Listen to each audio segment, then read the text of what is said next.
The weight of Daniel's words hung in the air like a death sentence. Around the chamber, representatives of 12 ancient civilizations sat in stunned silence. These were beings who had ruled the galaxy for millions of years, who had seen empires rise and fall, who had thought themselves beyond the reach of any threat. Now they learned that their comfortable existence was about to end in 18 months. Elder Kethfar was the first to speak. His crystal body flickered with uncertain light as he processed the magnitude of what humanity was proposing. "You ask us to abandon everything we have built," he said slowly. "Our societies have evolved beyond warfare. We have no military traditions, no warrior classes, no weapons of mass destruction.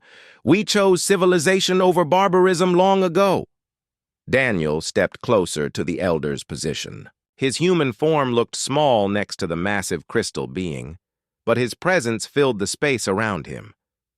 "And that choice will get you killed," Daniel said without emotion. "Civilization is a luxury that exists only when someone is willing to fight to protect it. You enjoyed thousands of years of peace because the devourers were gone. Now they are coming back, and your choice is simple: fight or die." A delegate from the Woodland Federation swayed nervously. The tree-like being's leaves rustled as it spoke. "Our people have no concept of violence. We grow our ships instead of building them. Our tools are designed to nurture life, not destroy it. How can we possibly contribute to such a war?" "You can start by understanding what war actually means," Daniel replied. "War is not about violence for its own sake. War is about survival. It is about protecting what matters most when someone tries to take it away from you." He activated his tablet, and the hologram changed to show devourer feeding patterns from historical records. The images were horrific. Entire worlds stripped of life in a matter of hours. Populations consumed while still alive. Civilizations erased as if they had never existed. "This is what happens to species that choose not to fight," Daniel said, his voice hard with conviction. "The devourers do not care about your philosophy. They do not respect your peaceful nature. They do not negotiate or compromise. They consume everything in their path and move on to the next target." Gorvash writhed in his seat, his tentacles curling with distress. "Even if we wanted to help, we lack the knowledge. The Nexari are traders, not warriors. We have forgotten how to make weapons centuries ago." "Then you will learn," Daniel said simply. "Or you will become food." The hologram shifted to show human military training facilities. Aliens worked alongside human instructors, learning to operate weapons and tactical systems. The images were recent, taken within the past few months. "We have already begun training volunteer forces from species willing to face reality," Daniel explained. "The Wolf 359 Mining Collective provided 3,000 workers who are now qualified gunners on human battleships.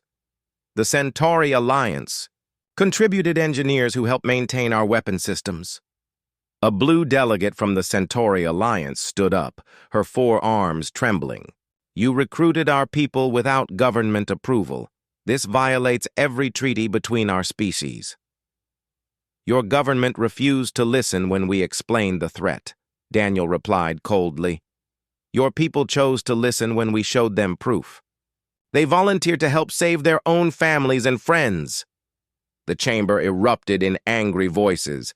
Delegates accused humanity of deception, manipulation, and violation of sovereignty. They demanded explanations for how humans had recruited citizens from member species without official permission. Daniel waited for the noise to die down before responding.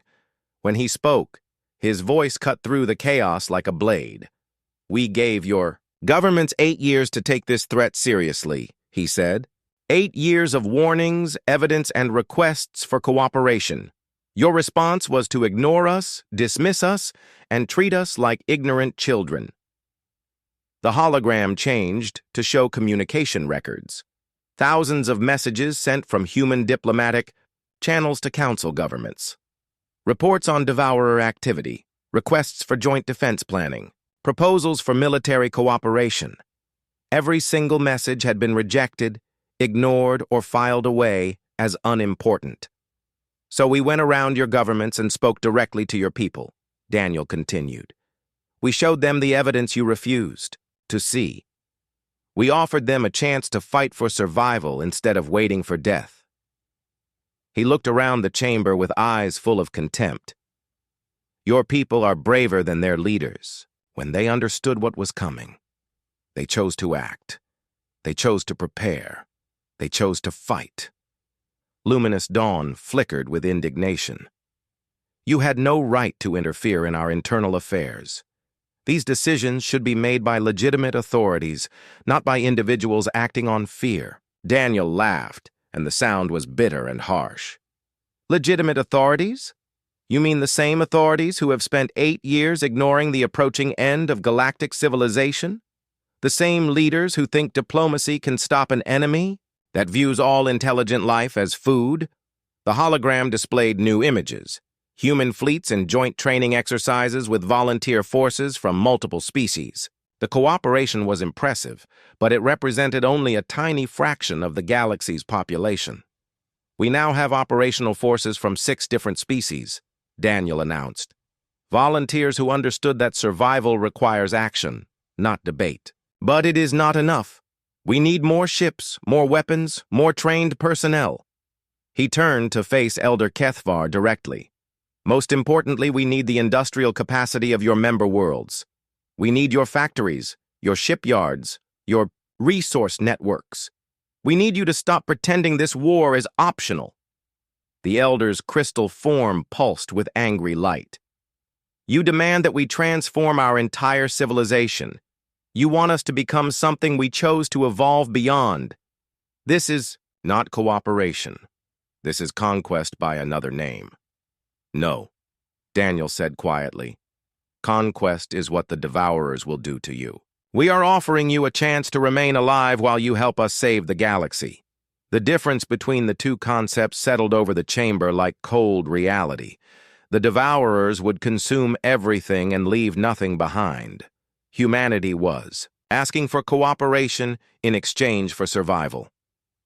What exactly do you require from us? Asked the robot delegate from the Vorthak Collective. Its mechanical voice was carefully neutral.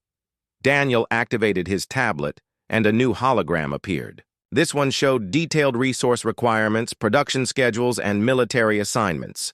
The scope was enormous. We need every shipyard in the galaxy converted to military production, Daniel began.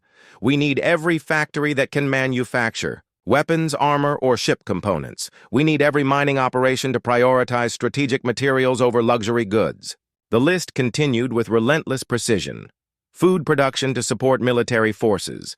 Transportation networks to move equipment and personnel. Communication systems to coordinate defense efforts across hundreds of star systems. You are describing the complete militarization of galactic society, observed Elder Kethvar.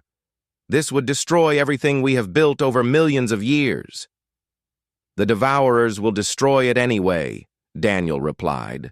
The only difference is whether you help us fight for a chance to rebuild, or whether you sit here debating philosophy while they eat your children. The harsh words hit the chamber like physical blows. Several delegates recoiled from the brutal imagery.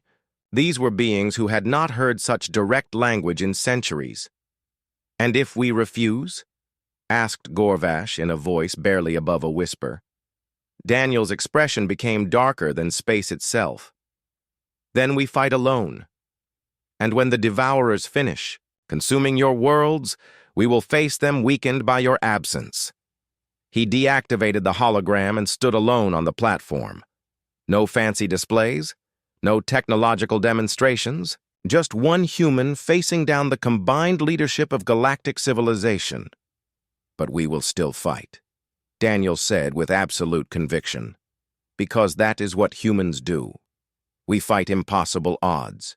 We face overwhelming enemies. We stand between the darkness and everything we love, and we do not surrender. The chamber fell silent as ancient beings contemplated a choice they had never expected to face. abandon everything they had built and become warriors again, or maintain their peaceful existence and face extinction. "How long do we have to decide?" asked Elder Kethvar. Daniel checked his chronometer one more time. "The Devourer advanced scouts will reach inhabited systems in 6 months. If you want to help prepare defenses, we need your answer now." He looked around the chamber one finals. Time. If you want to survive, you need to decide today. The great chamber of the Galactic Council had never known such silence. For the first time in recorded history, representatives of 12 ancient civilizations sat without words. The weight of an impossible choice pressed down on them like the gravity of a dying star. Daniel Wright stood alone on the speaking platform, waiting. He had laid out the truth with brutal honesty. The Devourers were coming.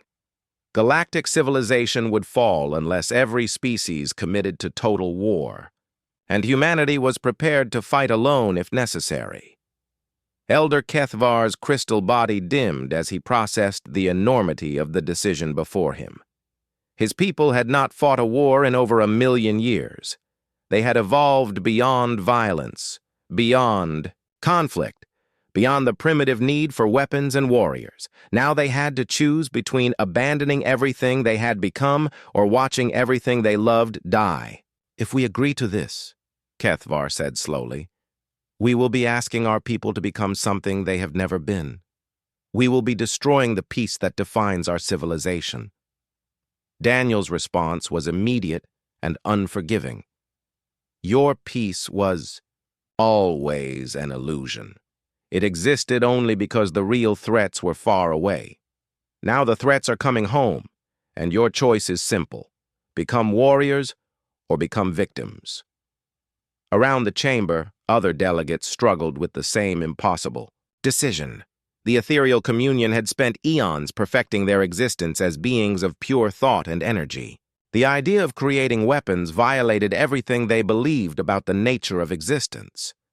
The Woodland Federation had evolved from a warrior culture into nurturing gardeners of life. They had not destroyed anything in thousands of years. Now, they were being asked to help build tools of mass destruction. The Nexari Trade Federation had built their entire society around commerce and negotiation. They solved problems with contracts and agreements, not violence and warfare. The concept of total war was alien to everything they understood about civilization. Luminous dawn floated near the ceiling, her energy form flickering with distress. "Our people will not understand. We have taught them that violence is primitive, that evolved beings find peaceful solutions to all problems. How do we explain that we must become killers to survive?" "You explain it the same way we explained it to our volunteers," Daniel replied. "You show them what happens to species that refuse to defend themselves." He reactivated his tablet, and the hologram displayed historical footage from the last Devourer invasion. The images were ancient, but clear. Worlds consumed in hours, populations devoured while they tried to negotiate with creatures that saw them only as food. The peaceful collective tried to communicate with the Devourers 2,000,000 years ago, Daniel said. They sent ambassadors carrying messages of friendship and cooperation. The Devourers consumed the ambassadors and used their knowledge to find more targets. The footage showed the final moments of civilizations that had chosen diplomacy over defense. Their advanced cities crumbled as living ships fed on the infrastructure itself. Their people died calling for help that never came. The Greater Harmony attempted to offer tribute, Daniel continued. They gave the Devourers entire star systems hoping to satisfy their hunger. The Devourers took the tribute and consumed the Greater Harmony anyway. More images flashed in the hologram. Species after species falling to an enemy that could not be reasoned with, bribed, or negotiated with. Every attempt at peaceful resolution ended the same way. Total extinction. Your ancestors survived because they learned to fight, Daniel said, his voice cutting through the horror of the images. The beings who built your current civilizations were warriors who chose survival over philosophy when extinction threatened. They passed down their genes so you could exist today. He deactivated the hologram and looked around the chamber. Now, you have the same choice they did. Fight or die. There is no third option. The robot delegate from the Vorthak Collective processed the information with mechanical efficiency. Analysis indicates that cooperation offers the highest probability of species survival. The Vorthak Collective votes to support human defense initiatives. One voice. Out of 12. Gorvash writhed in his seat, his tentacles knotting with anxiety. The Nexari have families across hundreds of worlds. We cannot risk their lives on the promises of a species we barely know. You are not risking their lives, Daniel said flatly. Their lives are already forfeit. The Devourers will kill them. Whether you help us or not, the only question is whether they die fighting or die helpless. The harsh truth of his words hit the chamber like a shockwave. Several delegates recoiled from the brutal honesty, but none could argue with the logic. A delegate from the Centauri Alliance stood up. Her blue skin had turned pale with fear, but her voice was steady. If we agree to help, what guarantee do we have that humanity will honor agreements made under such pressure? How do we know you will not become conquerors? Yourselves once the threat is ended? Daniel smiled, and for the first time since entering the chamber, there was genuine warmth in his expression. Because we have already proven what kind of species we are. We spent 8 years building the forces needed to save the galaxy. We could have used those same forces to conquer you instead. The simple truth of his statement resonated through the chamber. Humanity had possessed overwhelming military superiority for years without using it for conquest. They had hidden their strength and used it only to prepare for a threat that most species refused to acknowledge. We do not want to rule you, Daniel continued.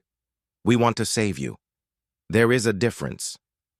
Elder Kethvar's crystal body pulsed with slowly brightening light. If the Altarian Republic agrees to this cooperation, what assurance do we have that our people will survive the transition to a wartime society? None, Daniel admitted. War kills people. Some of your citizens will die in training accidents. Others will die in combat. Many will die when the Devourers attack despite our best efforts to stop them.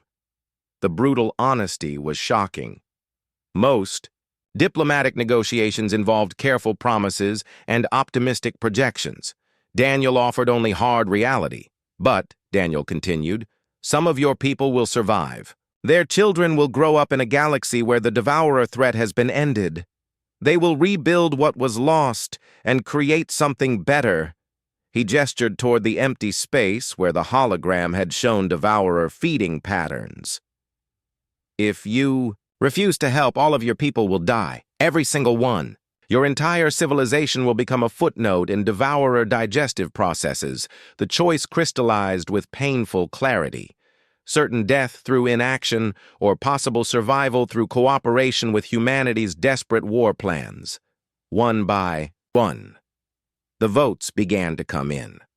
The Woodland Federation agreed to convert their biological ships into living weapons platforms.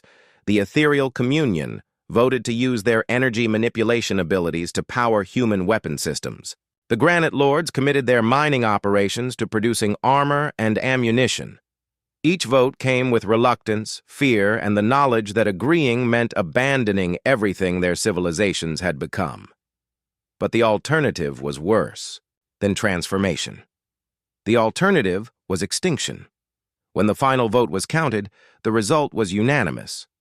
12 ancient civilizations agreeing to place their fate in the hands of a species they had mocked as primitive children. Elder Kethvar stood as his crystal body blazed with new purpose. By the authority of the Galactic Council, I grant humanity emergency command authority over all defense preparations. May the stars forgive us for what we are about to become. Daniel Wright allowed himself a moment of quiet satisfaction. He had come to this chamber seeking membership in galactic civilization. Instead, he had become its savior. Around him, ancient, Beings who had ruled the galaxy for millions of years began the painful process of preparing for war. They would transform their peaceful societies into military machines. They would teach their children to kill. They would build weapons capable of destroying worlds. They would do all of this because one human had stood before them and told them the truth about what was coming. As the session ended and delegates began to file out to deliver the terrible news to their home worlds, Daniel remained on the platform. Soon the galaxy would echo with the sounds of preparation. Shipyards would ring with the construction of warships. Training centers would echo with the shouts of new recruits. Factories would burn day and night producing the tools of war. The devourers would arrive in 18 months expecting to find the same peaceful civilizations they had consumed before. Instead, they would find a galaxy that had remembered how to fight, and leading that fight would be the species that had never forgotten. The stars themselves seemed to hold their breath as the greatest war in galactic history prepared to begin.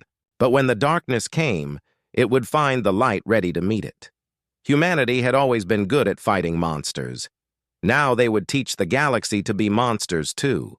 The Great Hall of the Galactic Council was bigger than 3 football fields put together.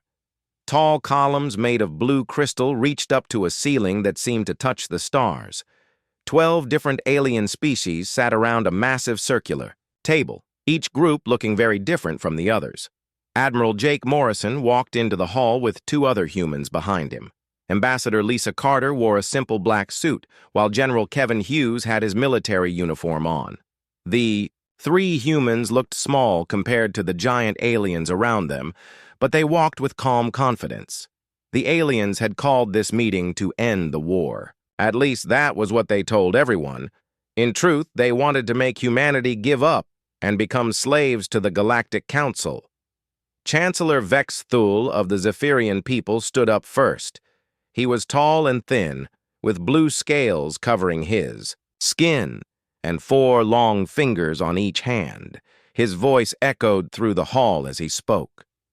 "Today we offer peace to the human race," he said, but his tone made it clear this was not really peace at all.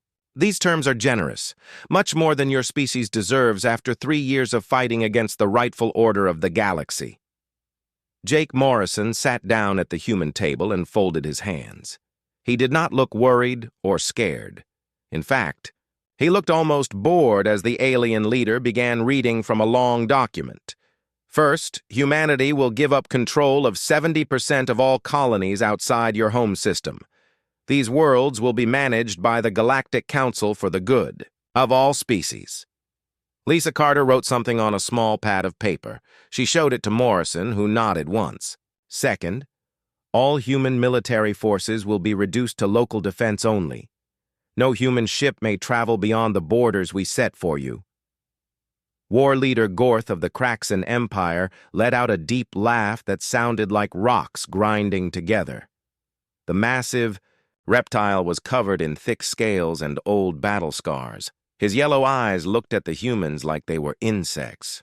Third, humanity will provide workers for reconstruction projects in systems damaged during this conflict. These workers will serve for no less than 20 years. General Hughes shifted in his chair but kept his face blank. He had been a soldier for 30 years and knew how to hide his feelings. The Chancellor continued reading more terms. Each one was worse than the last. Humanity would have to pay huge amounts of money to the other species. Human children would be educated by alien teachers who would decide what they could learn. Human ships could only be built with permission from the Council. Trademaster Selenius of the Eldari Consortium nodded with approval.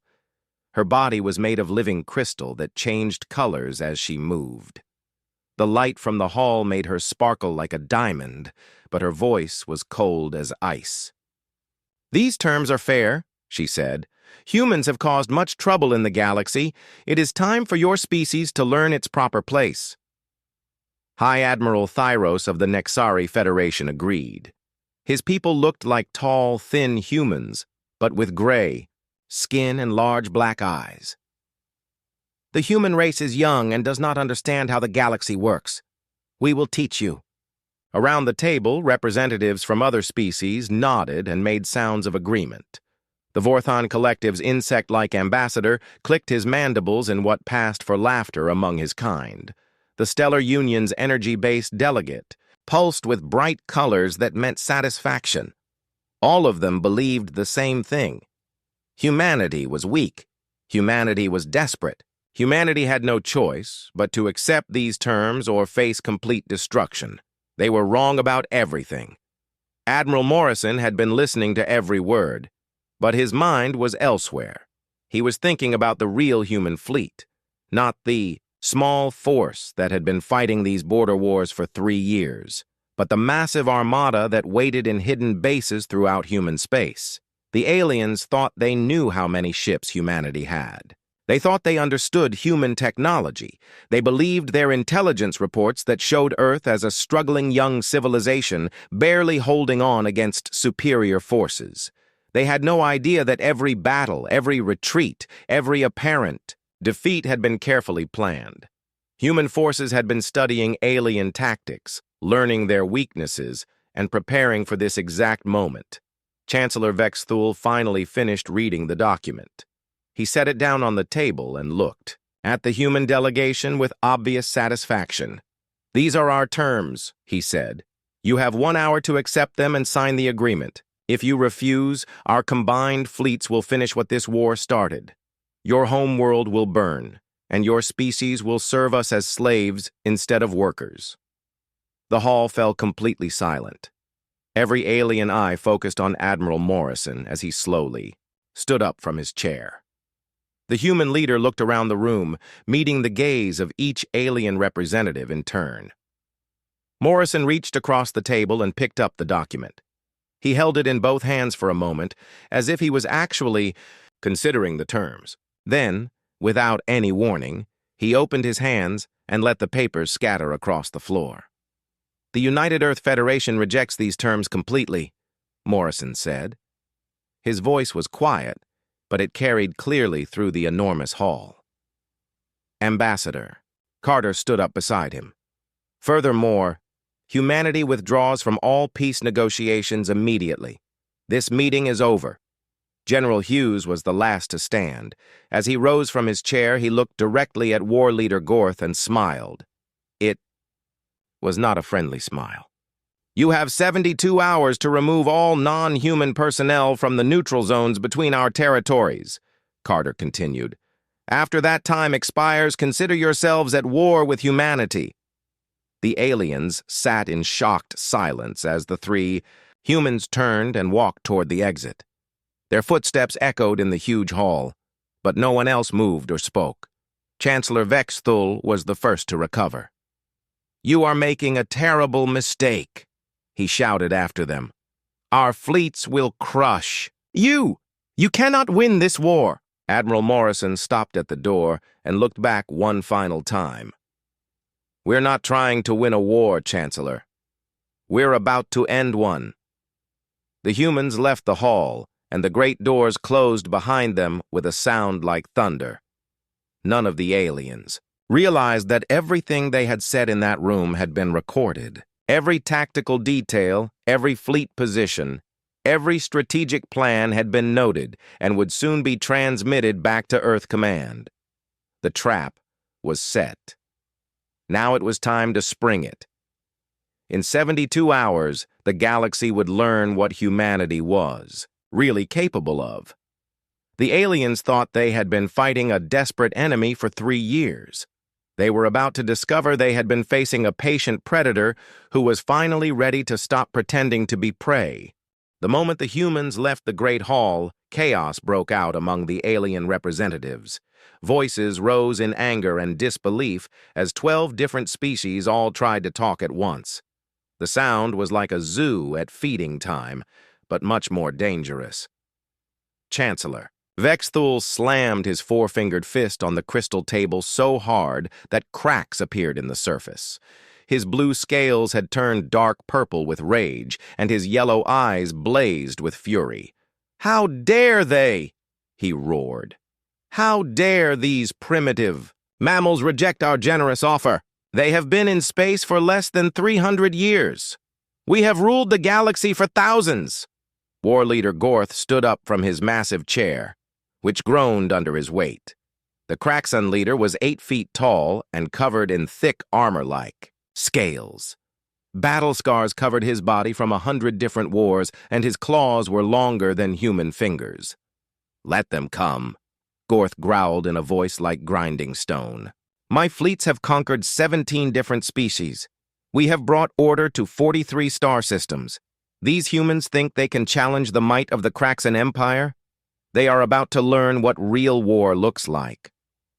Trademaster Selenius of the Eldari Consortium flickered through several different colors before settling on a bright red that meant amusement among her people.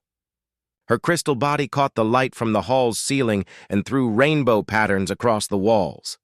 The humans are desperate, she said in her musical voice. They know they cannot win, so they make these foolish threats. Their technology is decades behind ours. Their ships are small and weak. Their resources are limited to a handful of worlds. High Admiral Thyros pulled up a holographic display that showed the relative strength of all the fleets in the galaxy. The Nexari Federation's ships appeared as blue dots, the Kraxan Empire as red, the Zephyrian forces as purple. Human ships were tiny green specks scattered across just a few systems. Look at the numbers, Thyros said, pointing at the display with one of his long gray fingers. Our combined forces outnumber the humans 20 to 1. They have maybe 200 ships total. We have thousands. The insect-like ambassador from the Vorthan Collective clicked his mandibles in agreement. His compound eyes reflected the holographic display as he spoke in his clicking, buzzing language. A translation device made his words understandable to the others. The Collective agrees. Human resistance will collapse within days of the first real attack. Their colonies will surrender when they see the size of our fleets. Captain Ben Parker sat quietly in the observer section of the hall. The human military officer had been assigned to watch the peace talks and report back to Earth. Command. None of the aliens paid any attention to him. To them, he was just another insignificant human who would soon be their prisoner or slave. This was exactly what Parker wanted them to think. While the aliens argued and planned, Parker activated a small recording device hidden in his uniform. Every word, every strategic detail, every piece of intelligence was being captured and prepared for immediate transmission to Earth. Chancellor Vexuthul activated his own holographic display. This one showed detailed maps of human territory, with red marks indicating targets for the coming offensive. We will strike at their industrial worlds first, he announced. Cut off their ability to build new ships or replace the ones we destroy. The shipyards at Kepler Station, the mining colonies in the Centauri system, the research facilities on New Geneva. War Leader Gorth nodded approvingly. The Kraxan First Fleet will lead the attack on their main shipyard. 300 of our finest warships against whatever pathetic defenses the humans can manage. It will be over in hours. The Eldari trade fleets will cut off their supply lines, added Trademaster Selenius. Without resources flowing between their colonies, human resistance will crumble from within. High Admiral Thyros pulled up more tactical information. Our intelligence reports show that human ships retreat whenever they face superior numbers. They avoid direct confrontation and rely on hit-and-run attacks. This proves they know they cannot win in open battle. What none of the aliens mentioned was the strange pattern of those retreats. Human forces seem to know exactly when to withdraw and where to go. Their hit-and-run attacks always targeted the most valuable or vulnerable targets. Their intelligence about alien movements was suspiciously accurate. These facts did not fit with the image of a desperate, technologically inferior enemy, but the alien leaders chose to ignore them. It was easier to believe that humanity was weak than to consider that they might be wrong. How long do we give them to surrender once the shooting starts? Asked the energy-based delegate from the Stellar Union. His form pulsed with colors that indicated he was eager for the fighting to begin. They will have one chance, declared Chancellor Vexthul. When their main fleet is destroyed and their colonies are under siege, we will offer them one final opportunity to accept our terms. If they refuse again, we will take what we want by force and enslave the survivors." The representatives spent the next 2 hours planning their attack. They divided up human territory among themselves like children sharing candy. The Kraxan Empire would take the industrial worlds. The Eldari Consortium wanted the trading posts and resource-rich planets. The Zephyrians claimed the research colonies for themselves. None of them considered that humanity might have hidden assets.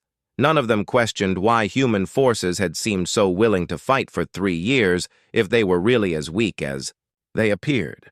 None of them wondered why Earth's diplomats had seemed so calm and confident when walking away from the negotiations. Captain Parker listened to it all. Fleet movements, attack schedules, target priorities, technological capabilities. Everything the aliens discussed was being recorded for immediate transmission to Earth Command. The most valuable information came when War Leader Gorth began bragging about Kraxan military technology. The massive alien leader described their shield systems in detail, explaining how they worked and what frequencies they operated on. He talked about their weapons, their engines, their sensor systems. Trademaster Selenius was just as helpful, discussing Eldari economic networks and the locations of their most important facilities. She explained how their trade routes worked and which systems were most critical to their operations. High Admiral Thyros provided detailed information about Nexari fleet positions and patrol schedules. He even showed holographic maps of their defensive installations and explained their command structure. The aliens were so confident in their coming victory that they saw no need for secrecy. After all, what could a few primitive humans do with such information? They were about to find out. As the session finally came to an end, the alien representatives began making final preparations for war. Fleet commanders received their orders. Supply lines were organized. Attack schedules were finalized. Captain Parker stood up quietly and walked toward the exit. His movement was so smooth and unremarkable that none of the aliens even noticed him leaving. To them, he was just another defeated human slinking away in shame. Outside the Great Hall, Parker activated his communication device and sent a single coded message to Earth Command. Package delivered. Customers very satisfied with the product. Ready for immediate shipment. The message would reach Earth in less than 6 hours. Within 12 hours, human fleets would begin moving into position. Within 24 hours, the aliens would discover that their intelligence about human capabilities was not just wrong, it was catastrophically wrong. The trap was set. The bait had been taken. Now, all that remained was to spring it. War Leader Gorth had boasted that human resistance would collapse within days. He was right about the timeline, but wrong about which side would be doing the collapsing. In 72 hours, the balance of power in the galaxy would shift forever. The aliens just did not know it yet. The Kraxan First Fleet dropped out of hyperspace at the edge of the Kepler system like a pack of wolves descending on a flock of sheep. 300 massive warships appeared in perfect formation, their dark hulls bristling with weapons and their shields glowing with deadly energy.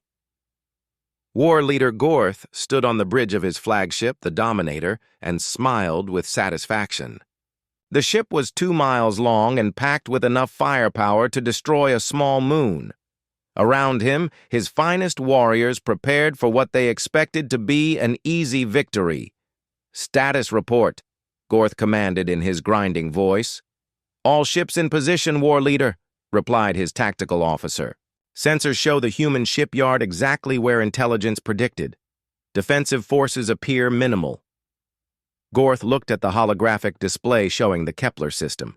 The human shipyard hung in space near the 4th planet, looking small and vulnerable.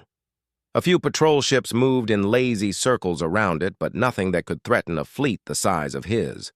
"This will be over quickly," Gorth said. "The humans will learn what happens when they defy the Kraxan Empire." What War Leader Gorth did not know was that human sensors had detected his fleet the moment it entered the system. What he could not see was that the space around his formation was filled with human ships using advanced stealth technology that made them completely invisible to Kraxan sensors. Commander Ryan Adams sat quietly on the bridge of the UES Defiance, watching his tactical display with cold satisfaction. The stealth ship was less than 5 miles from the Kraxan flagship, close enough to see the aliens through the viewports, but completely hidden from their detection systems. "All units report ready," whispered Lieutenant Amy Wells from the tactical station. "Graviton pulse weapons charged and targeted. Adaptive defense systems online." Adams nodded once. Around the Kraxan fleet, 60 human warships waited in perfect silence. Each one was smaller than the alien vessels, but packed with technology that the Kraxan Empire had never seen before. "Signal from Fleet Command," reported the communications officer. "Execute on your mark, sir." Adams looked at the display one more time. The Kraxan ships were spread out in their standard attack formation, exactly as human intelligence had predicted. Every alien vessel was targeted by multiple human ships. There would be no escape. "All units," Adams said quietly into his headset. "Light them up." Space around the Kraxan fleet suddenly exploded with weapons fire. 60 human ships appeared as if by magic, their stealth systems deactivating as they opened fire with everything they had. The new graviton pulse weapons hit the alien ships like invisible hammers. The energy beams passed through Kraxan shields, as if they were not even there, striking the hulls directly and tearing through armor plating like paper. War Leader Gorth stumbled as his flagship shook under the impact of multiple hits. Emergency alarms screamed throughout the bridge as damage reports flooded in from all over the ship. "Shields down to 60%, shouted the defense officer. "Hull breaches on decks 12 through 16. "Where did they come from?" Gorth roared. "How many ships?" "Sensors show 60 human vessels, War Leader, but their weapons, they are penetrating our shields completely." Gorth could not believe what he was hearing. Kraxan shields were the best in the galaxy. Nothing should be able to pass through them so easily. The human ships moved with deadly precision, striking at weak points in the alien formation and then disappearing again before return fire could target them. Their adaptive armor seemed to learn from each attack, becoming more resistant to Kraxan weapons with every passing minute. "Return fire," Gorth commanded. "Destroy these insects." The Kraxan fleet responded with a massive barrage of plasma cannons and particle beams. The space between the opposing forces lit up like a star as hundreds of weapons fired at once. But something was wrong. The human ships seemed to anticipate every attack. They moved out of the way just before weapons fired, as if they could see the future. When they could not dodge, their armor absorbed the energy and converted it into power for their own weapons. Commander Adams watched the battle unfold with grim efficiency. Human intelligence had studied Kraxan tactics for 3 years, recording every pattern and analyzing every weakness. The aliens were fighting exactly as expected, which made them easy targets. "Flagship is attempting to withdraw," reported Lieutenant Wells. "Shall we let them go?" "Negative," Adams replied coldly. "None of them leave this system. Open a channel to the entire Kraxan fleet." When the communication channel activated, Adams spoke directly to War Leader Gorth. His voice was calm and controlled, like a teacher explaining a lesson to a slow student. "This is Commander Adams of the United Earth Federation Navy. You came here expecting to find prey. You found predators instead. Surrender now, and your crews will be treated according to Galactic Convention." War Leader Gorth's response came back immediately, filled with rage and disbelief. "Never! The Kraxan Empire does not surrender to primitives. We will fight to the last ship." "As you wish," Adams said quietly, and cut the channel. The battle that followed was not really a battle at all. It was a demonstration of what happened when a technologically superior force met an enemy that had studied them for years and prepared specifically to counter their abilities. Human ships appeared and disappeared like ghosts, striking with perfect precision and vanishing before the aliens could respond. Graviton pulse weapons carved through cracks and hulls, while adaptive armor made human vessels nearly invulnerable to return fire. One by one, the alien ships went dark. Some had their engines destroyed and drifted helplessly in space. Others had their weapons systems blown apart and could only watch as their companions were systematically eliminated. War leader Gorth watched from his bridge as his proud fleet was torn apart around him. Ships that had conquered dozens of worlds were being destroyed by an enemy he had dismissed as primitive and weak. "War leader," his tactical officer reported in a voice filled with defeat. "We have lost 80% of the fleet. Engines are offline. Weapons are gone. Life support is failing." Gorth looked at the tactical display one more time. Of his 300 ships, fewer than 50 were still capable of fighting. The rest were either destroyed or drifting wrecks. "Signal surrender," he said quietly, the words tasting like poison in his mouth. But the Kepler system was only one of 12 battles happening simultaneously across the galaxy. Similar scenes played out wherever alien forces met human defenders. The Eldari trade fleets found their major routes blocked by human vessels that appeared out of nowhere. Ships they thought were cargo haulers revealed themselves to be heavily armed warships in disguise. Zephyrian colonies discovered that their communications had been jammed by satellites they never knew existed. Their defense fleets found themselves fighting human forces that seemed to know their every move before they made it. The Nexari Federation patrol fleets encountered human ships using technology that should not have existed. Weapons that fired faster than light, shields that absorbed energy attacks and converted them to power, armor that adapted to different types of damage in real time. In the space of 6 hours, the military balance of the entire galaxy shifted completely. The alien species that had ruled space for thousands of years suddenly found themselves outmatched by the primitive humans they had tried to enslave. Commander Adams sat on his bridge and watched the last Kraxan ship power down its weapons. Around him, his crew worked quietly and efficiently, already preparing for the next phase of the operation. "Signal from Fleet Command," reported the communications officer. "All objectives secured. Total victory achieved across all target systems." Adams nodded once. "Send our report to Earth Command. Tell them the first phase is complete." The trap had been sprung perfectly. The alien forces that had come to crush humanity had instead been crushed themselves. But this was only the beginning. The Galactic Council was about to learn that walking away from those peace talks had been the biggest mistake in their long history.